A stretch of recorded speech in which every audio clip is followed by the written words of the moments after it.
আসসালামু আলাইকুম, আশা করি সবাই ভালো আছেন। তো আজকের দিনটা আমার এলাকার লোকজনের জন্য ছিল একটা শকিং ডে।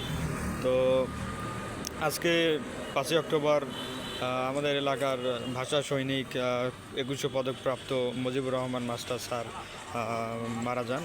তার রাষ্ট্রীয় সম্মাননার সহিত দাফন কাজও সম্পন্ন হয়। তো যারা আমাদের এলাকায় মানে সিনিয়র কৃতি সন্তান ছিল, যারা মোটামুটি দেশের জন্য, দেশের মানুষের জন্য কাজ করে গেছে, তাদের অবদান ও অনস্বীকার্য। তারা সবসময় স্মরণীয়, সম্মানীয় আমাদের কাছে। তো মুজিবুর রহমান মাস্টার স্যার তেমনই একজন ছিল, ভাষা সৈনিক, বীর মুক্তিযোদ্ধা। তারা এমন সময়ে দেশের ভাষার জন্য লড়াই সংগ্রাম করছে, তখন যদি আমরা দেশ সফল না হইতো, তখন আমরা হয়তো বা এখনও পাকিস্তানের উর্দু ভাষায় কথা বলা লাগতো। যেমন